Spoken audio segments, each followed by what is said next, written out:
So I was asked to do a weld, and then after I've done the weld, could I planish it out on planishing hammer and also on a stake or on a hand weight, and planish out the weld so that it becomes almost invisible. So what I've done is I've done my weld, and I actually used a 40 thou tungsten with a number 4 cup, and I used 023 rod.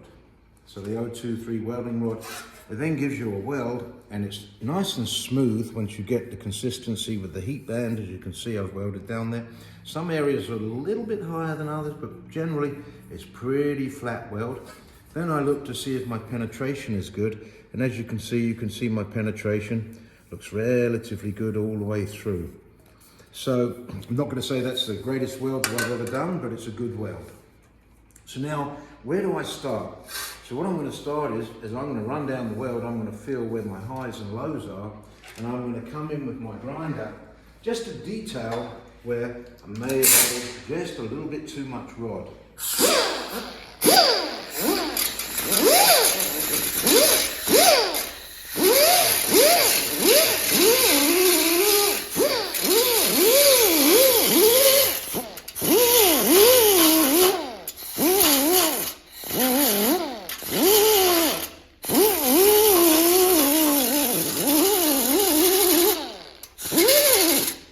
So as you can see, I've just knocked, just very lightly, hardly any spinning on the disc, knocked down the top of my weld.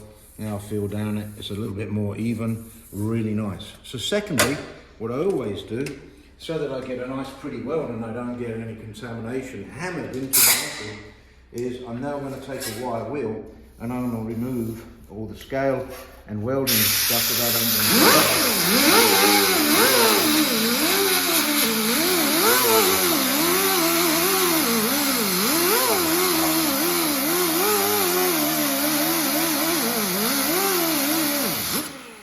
And just so you can see the difference, here we have a part that I wire wheeled, and here we have the part that's unwire wheeled. So we're just going to wire wheel.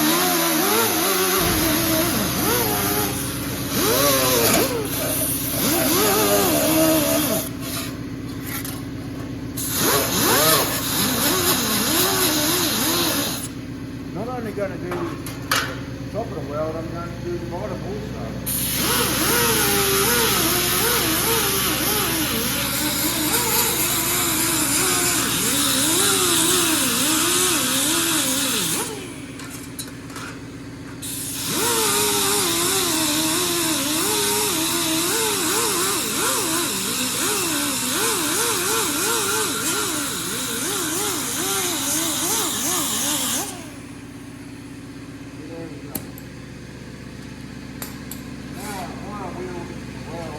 Got it to where I want it. You're looking at how nice and flat the panel is going through the weld, not all weighted because of the zone that I had. So let's just wait for the compressor to turn off. You can see that it's nice and clean and shiny on my weld, and it's clean and shiny on the bottom. I can see my penetration. So is it even? Is it nice? Looks to me to be pretty good all the way through.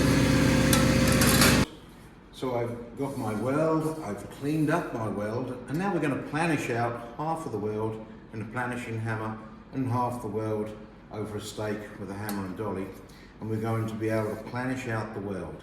So anyways, here we go. This is a noisy part, it's hard to speak and planish, so we're just going to jump into the planishing hammer.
I've planished out the weld, some areas have come really smooth, and then on the base side I can barely feel my weld, the penetration. So I've done from here. So as you can see, there's the planished weld and there's the high crown weld. So let's go over to the planishing module. Planish out on stake, just a regular stake that we're now going to utilize. Is conform this way, it's got a slight shape this way, and I'm just going to get my wife to stand on the other side so that she can get a nice angle so you can see what I'm doing. I've been planishing hammer here. I'm going to come from here through to here. So I'm going to use just a regular nice little hammer, got some good weight to it, happens to be a plum, but anyways.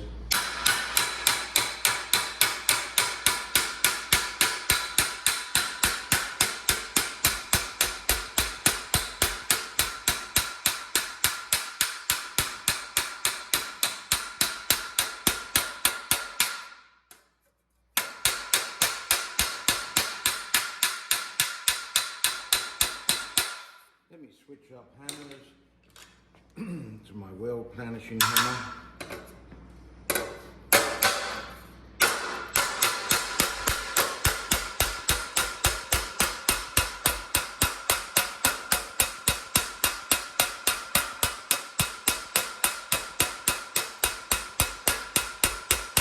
So the difference is this is a little bit higher crown, so therefore it puts a little bit more crown in the panel.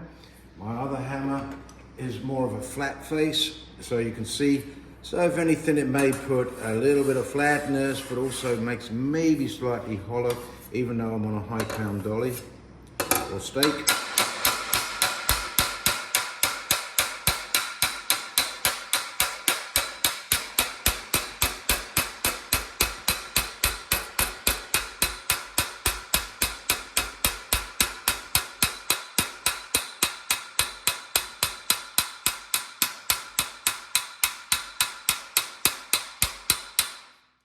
What a good exercise for planishing out a weld, but also control on hand weight and hammer. This happens to be stationary, so therefore I move the metal and the hammer's got to remain in the same place. So you can see if I'm not hammering correctly and I'm off a one dolly, if I move my hammer, it sounds different. So I've got to remain right in the center, striking. Every time I've got to strike right in the center of the hammer to the mandrel. That's a great practice. So now that I have it hammered out and planished out, this side here is what I just hammered.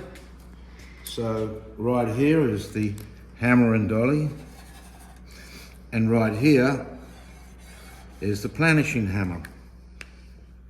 So now I'm going to detail grind just a little bit with my 80 grit, just an 80 grit disc, and I'm just going to detail grind over the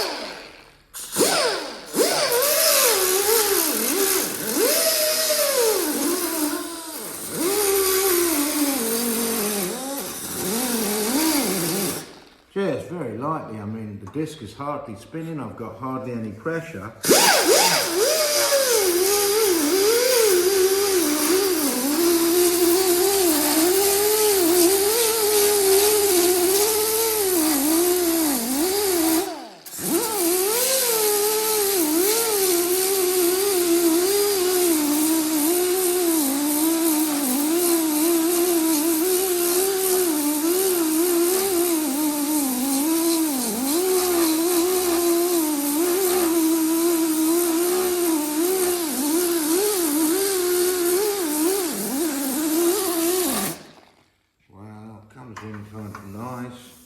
Just one little area right in there.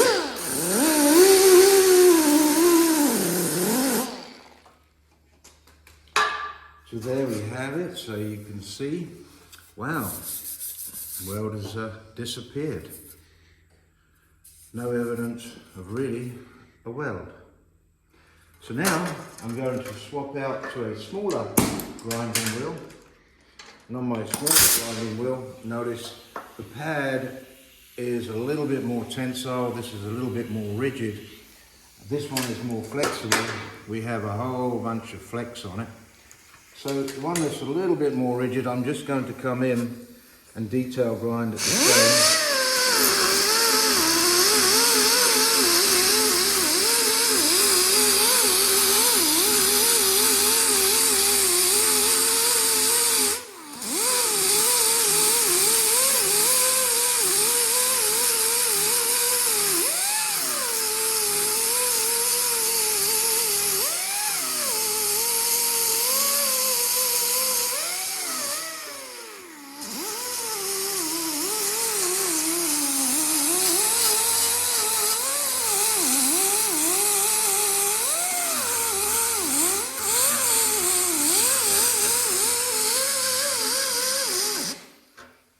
So now you can see we have a nice ground area.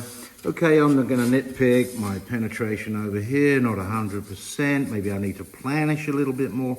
Over here, it's really nice. I've got full penetration and there's no little pits.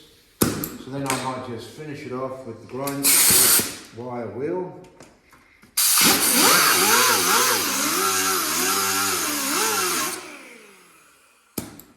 Just to finalize. So there we have a panel that is nice and smooth, something that's planished up. If I really wanted to detail it more, I could come in with my slapper, come in on my mandrel dolly, and then just shake that up more. But there you go, there's a nice sort of test piece for doing a nice steel weld, hammering the weld up, detail grinding, and it disappears.